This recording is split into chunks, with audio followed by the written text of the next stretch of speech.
This is CBN NewsWatch. Thanks for joining us for this edition of CBN NewsWatch. I'm Charlene Aaron. Winter weather strikes parts of the Midwest and West this week, causing dangerous travel conditions and cutting power to thousands.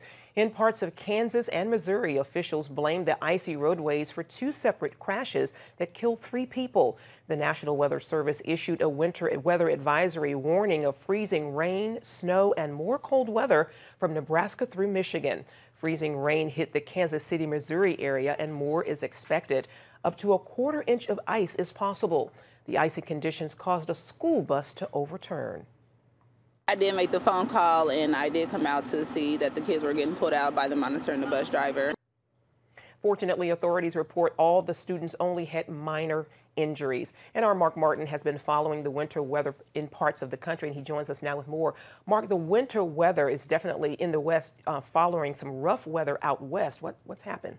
Yeah, I'll tell you what, we still have about a month and a half left of winter, and Old Man Winter is holding on. Like you said, what's going on in the Midwest followed some tough weather out west with snow and icy conditions in some parts in areas that normally have mild temperatures. For example, in King County, Washington alone, more than 170 spinouts and crashes reported. Wow. So intense weather out west, and now we have what the Weather Channel is calling Winter Storm Lucian moving up through the Midwest, bringing with it freezing rain, icy conditions, and snow. That's pretty dangerous travel conditions there. I understand that there were evacuations in Michigan. What was that all about?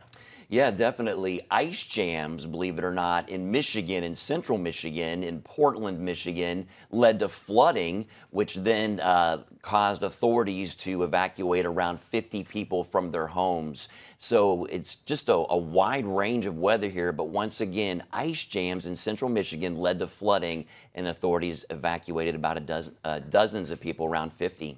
Wow, and once again, the winter weather is bringing those dangerously low temperatures, right? Very true. In the northern plains, they're reporting that winter storms moving into North Dakota and western Minnesota could dump as much as a foot of snow, and then temperatures could be around minus 40 degrees wind chills. Mark Martin, thank you so much for your reporting. You bet.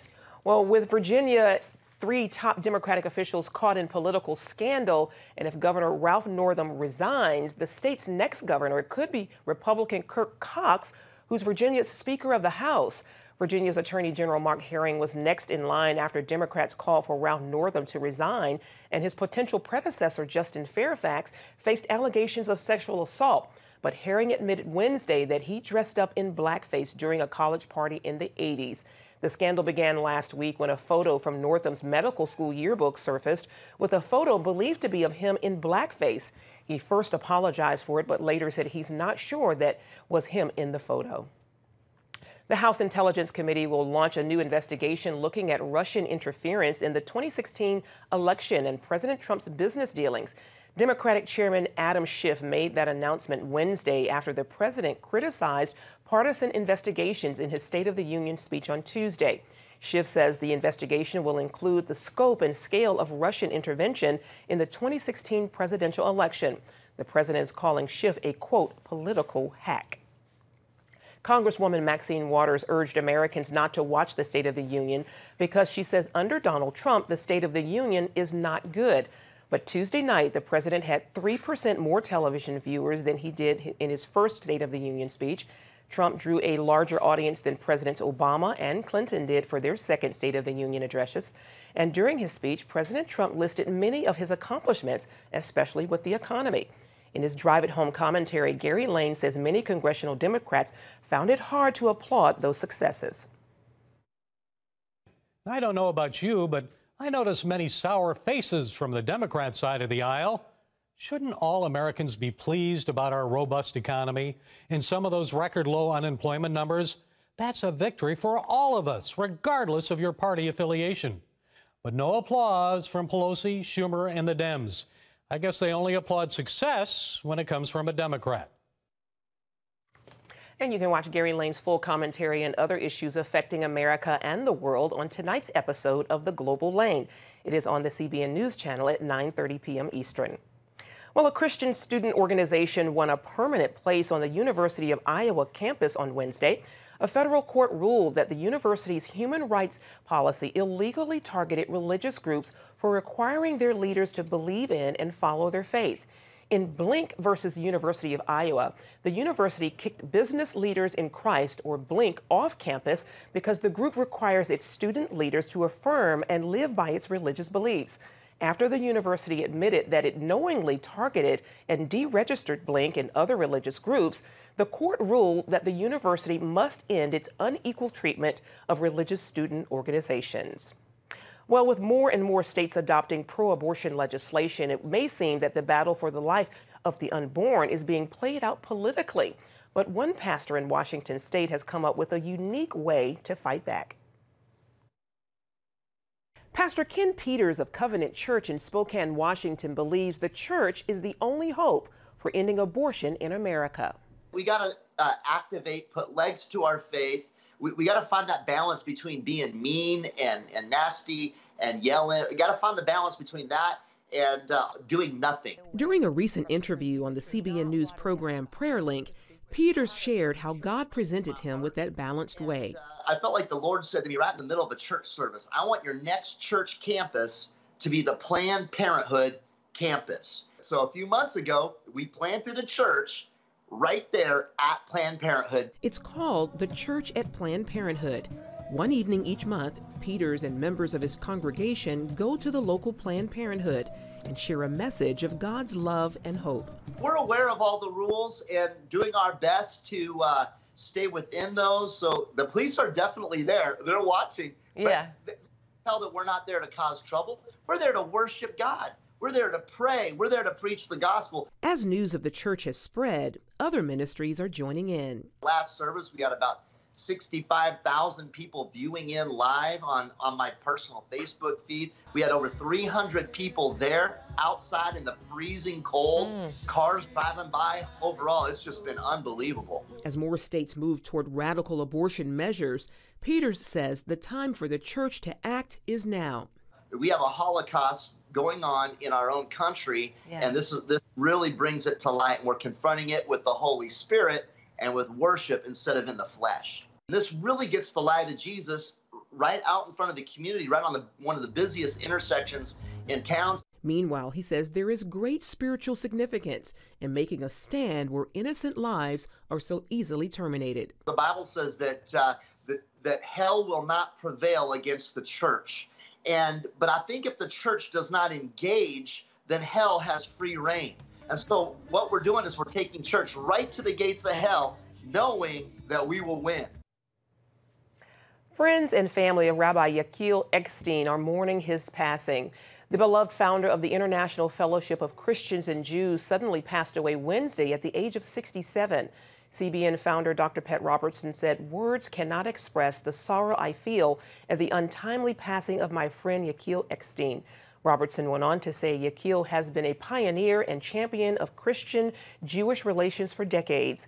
When Rabbi Eckstein founded the fellowship in 1983, his goal was simple: build bridges between Christians and Jews and help Christians reestablish their biblical connection to Israel and the Jewish people. Once named to Newsweek's list of the 50 most influential rabbis in the U.S., Eckstein was considered one of the most influential Jews in the world. He was buried today in Jerusalem. CBN presents The I Wills of God, your path to overcoming fear and anxiety. We're going to talk about some of the incredible promises God has made to His children. In Pat Robertson's newest teaching, you'll discover the I wills of God. I will rescue him, protect him, answer him, be with him in trouble, deliver him, honor him, satisfy him with long life, show him my salvation, and see amazing stories of God's promises in action. What I felt was loved and treasured. God spared my life twice in 3 days. The good Lord had given me a second chance. Break free from stress and despair.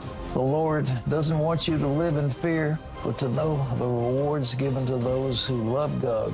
Call 1-800-700-7000 or visit CBN.com. The I Wills of God, your path to overcoming fear and anxiety. Hello, I'm Terry Newsom. Did you know there are more than 148 million orphans in the world today? 148 million. But it was 3 little girls that taught me about the plight of orphans. My husband and I spent nearly a month immersed in the daily activities of a Ukrainian orphanage as we waited to adopt 3 sisters. I saw firsthand the utter loneliness, the pain of rejection, and the overwhelming desire to be loved. That experience changed me forever. And out of it grew a ministry from my heart called Orphans Promise. Today, we're helping orphans and vulnerable children in more than 50 countries worldwide. Thousands of children are now in safe homes. They're being educated, and they're learning life skills. I'm asking you to join with me and become family to these children. Will you call the number on your screen right now? Because every child deserves a chance to be happy. If you're an adult who has been overweight all your life, you might think losing weight and getting fit after 40 is impossible. Not so, says the woman in our next story who shed 100 pounds. Lori Johnson talked with her to find out how she did it. Over the hill? No way. Martha Van Camp looks and feels better now in her 40s than ever before. She lost 100 pounds.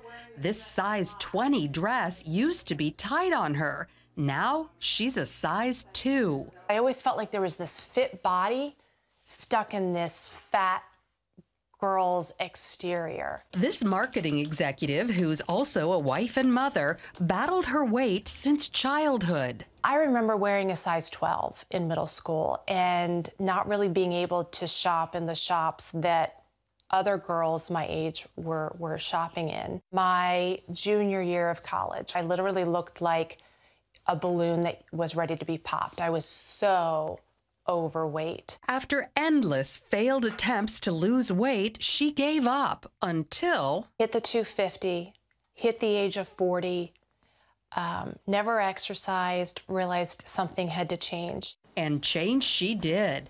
After doing extensive research on nutrition, she gave up processed foods, also known as convenience or packaged foods. These products line the shelves of the interior aisles of the grocery store and make up the bulk of fast food. Fast and easy processed foods have become the working woman's best friend. But when it comes to our weight, they can be our worst enemy. Processed foods are loaded with ingredients that can pack on the pounds, such as high fructose corn syrup and grains that have been stripped of their goodness. Processed foods contain flavorings and preservatives and other additives that can cause weight gain. It's a chemical storm. We are so allergic to some of the things that they have put in food that our bodies just blow up.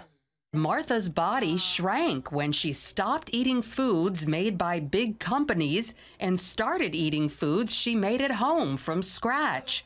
Lots of lean protein like turkey, chicken, fish, and egg whites. Also plenty of vegetables. She really noticed a difference when she replaced processed simple carbohydrates like white bread and pasta with complex carbs like oats, sweet potatoes, and beans. She doesn't skimp on healthy fats either, like nuts, avocados, and coconut oil. After like 2 or 3 days of eating the right way, oh my gosh, your energy is incredible. Martha admits she has cut back on calories, especially from sugar, but says unlike the low-calorie diets she tried before, this one is easy to stick to because these satisfying foods make her feel full longer. I was fat because I didn't understand the science of food. Martha says in order to stabilize her blood sugar, which minimizes cravings, she has to eat one of her small home-cooked meals every 3 hours. Not so easy for a working mom, but she figured out a way to do it. On the weekend, she cooks her upcoming week's meals and pops them in the freezer. Then each morning before heading off to work, she grabs what she'll need that day. It does take a couple weeks to get on autopilot, but then it's totally worth it. Martha says eating right is the main reason she lost weight, but says exercise does play a big part in keeping her fit and healthy. I remember I couldn't even do 3 air squats when I started. In addition to doing cardio, Martha boosts her metabolism by lifting weights because muscle burns more calories than fat, even at rest. So if you've always been heavy, hate exercise, and think you're over the hill, Martha Van Camp is living proof that avoiding eating from a box or the drive-thru and embracing a clean diet rich in whole foods can help you lose weight and feel great at any age. Lori Johnson, CBN News. Still ahead, Abraham Lincoln said it was the little book that helped start a great war. A look at one of the real people who inspired one of the most popular books in early America.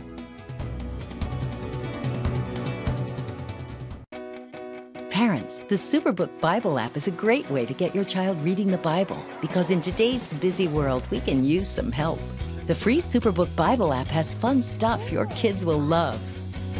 They'll have a blast learning the Bible, playing great games, watching cool videos, discovering heroes in the Bible. They'll have fun while they learn God's Word. The Superbook Kids Bible app, available now. Life. It's meant to be lived fully. Jesus said it. I came to give you life. Life to the fullest. Life in your family. Life in your finances. Life in your body, mind, and spirit. Life in your everyday.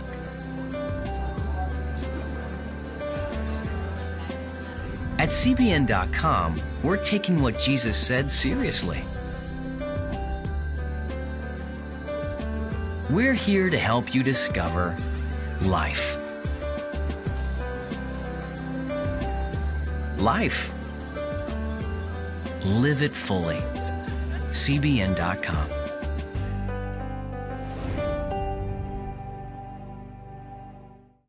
Discover the I wills of God. I will rescue him, protect him, answer him, be with him in trouble, deliver him, honor him, satisfy him with long life, show him my salvation. What I felt was loved and treasured. God spared my life twice in 3 days. The good Lord had given me a second chance. Call 1-800-700-7000 or visit CBN.com. The I wills of God, the latest teaching from Pat Robertson. During this Black History Month, a closer look at the blockbuster book of the 19th century, Uncle Tom's Cabin, and dispelling the myth of the central character. CBN's John Jessup reports on Harriet Beecher Stowe's follow-up effort to tell the real story behind the characters that shined a light on slavery in America. When Uncle Tom's Cabin was published in 1852, the anti-slavery novel flew off the shelves. 17 printing presses ran 24 hours a day to keep up with the demand, making it the best-selling novel of the 19th century. The book struck at our emotions as a nation, and it made us see ourselves. It was our emotional mirror, and it prompted some individuals to rethink how they thought of slavery. Uncle Tom's Cabin has been cited as a factor leading to the Civil War. When Abraham Lincoln later met the author, Harriet Beecher Stowe, he reportedly said, "So you're the little woman who wrote the book that started this great war." In 1852, the backlash was immediate and powerful. In the South, the book was banned. And if you were caught selling the book, you were either going to be killed or thrown in prison. There was tremendous fear that this book would make a difference. It did by portraying Uncle Tom as a dignified, intelligent, God-fearing man. In the South, however, traveling Tom shows became popular, depicting him as a submissive buffoon, happy in his enslaved condition, a stereotype that still exists today. There were also attempts to discredit Harriet Beecher Stowe. The author countered with a key to Uncle Tom's Cabin, an exhaustive bibliography of the real people behind her fictional characters. and included her primary inspiration for Uncle Tom. Josiah Henson was an individual who demonstrated extraordinary courage. He tried to help other people, especially whites in this country, to understand the reality of slavery. Josiah Henson's story begins here in Rockville, Maryland, on the outskirts of Washington, D.C. Now, this suburban neighborhood was once a 570-acre plantation, and the house behind me is where the owner lived, a man named Isaac Riley. In this time period, masters wanted to present themselves to be very benevolent, these patriarchs who cared about their people that were enslaved. But the presentation that Henson gives us was that didn't happen for Isaac Riley. I faithfully served Riley for many years. He was coarse and vulgar in his habits, and unprincipled and cruel in his general deportment. Henson's autobiography provides many examples of Riley's cruelty, like the day he discovered a book on grammar hidden in 9-year-old Josiah's cap. When Riley saw the book, of course, he was outraged because it was unheard of that his enslaved people would learn to read and write. "Pick up that book," he cried, using an awful oath. At last I was obliged to do it, when he beat me across the head and back till my eyes were swollen and I became unconscious. Despite the harsh treatment, Henson proved to be trustworthy. Eventually elevated to overseeing the plantation, he was able to ease the harsh conditions faced by his fellow slaves.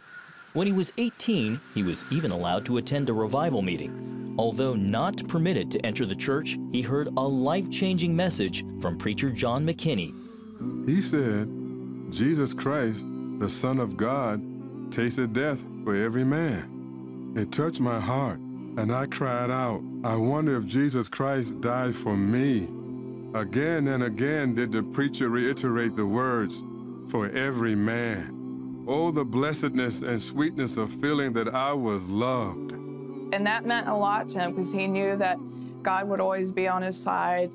He would deliver him, and he would decide his plan in life. The plan included moving his family and 18 others to Isaac Riley's brother's home in Kentucky. When they got to Cincinnati, Henson found his faithfulness tested. Although Ohio was a free state and many free black men encouraged them to stay, he stood firm. He felt like he had been tasked with this duty, and he was going to fulfill it. He had taken care of them, and they felt like if he wants us to carry along, we'll go with him. Henson came to regret that decision. 3 years after their arrival in Kentucky, those who followed him were put up for auction. Husbands and wives, parents and children were to be separated forever. From that hour, I saw through, hated, and cursed the whole system of slavery. One absorbing purpose occupied my soul: to gain freedom, self-assertion, and deliverance from the cruel caprices and fortunes of dissolute tyrants. Because of Henson's management skills, he and his family were initially allowed to stay together. 2 years later, however, his time had come. The only option: escape. A major obstacle was the Fugitive Slave Act of 1793, which meant he and his family could be captured even in a free state. So he set his sights on Canada. It was a 600-mile journey that he would have to make on foot with his wife and 4 children, traveling by night, sleeping by day, super dangerous. But he knows he's got to go to Canada. It's the only place that he can truly be a free man. His wife made a sling for Josiah to carry the 2 youngest children on his back. With only the North Star as their guide, the Henson family began their journey. After 40 grueling days, they arrived at Lake Erie just across the water from Canada. A sympathetic ship captain offered to take them the rest of the way. He put his hand on my head and said, "Be a good fellow, won't you?" I felt streams of emotion running down in electric courses from head to foot. "Yes," said I, "I'll use my freedom well." Henson helped start a black settlement in Ontario, including a multiracial school, almost unheard of at the time. To raise money and awareness, he preached throughout the United States and England, where he was granted a private audience with Queen Victoria. During those years, he risked his life to help a total of 118 slaves reach freedom in Canada. He's an inspiration for me personally, and I hope for many people as they hear this story, to use our freedom well, right? To use our resources, our time, our money, our energy, our voice, our influence, to use it on behalf of those with less than us. Near the end of his life, Josiah Henson returned to the plantation he once managed. Although many of his experiences here were unimaginably painful, he could see God's hand in them. Later writing, "Sharp flashes of lightning come from black clouds." John Jessup, CBN News, reporting in Rockville, Maryland.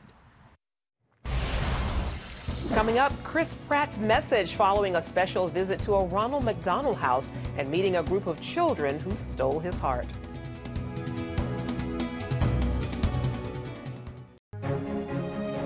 When you give, smiles grow bigger. When you care, homes are happier.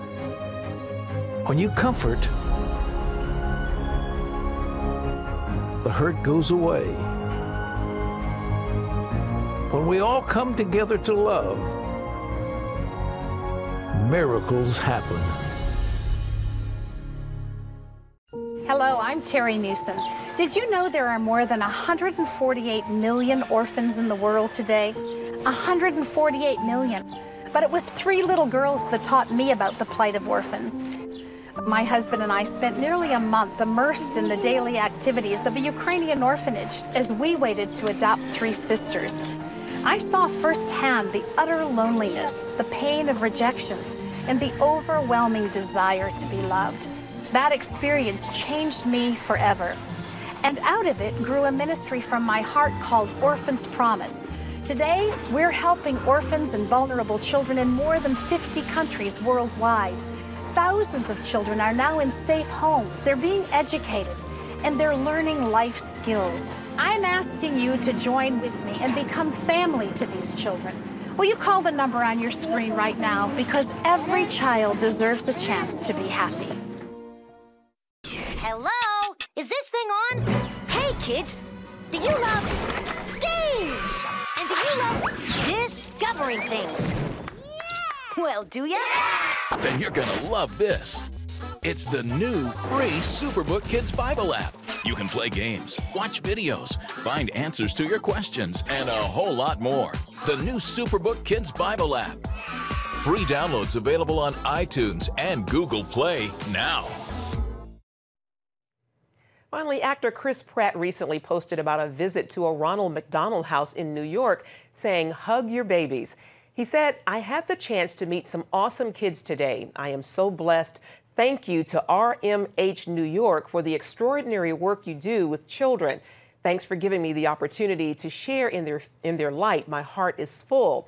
Ronald McDonald House New York also posted that Pratt made a special visit to a little girl named Paige, who, because of a weakened immune system, must stay in a post-transplant suite where she has limited contact outside of her room.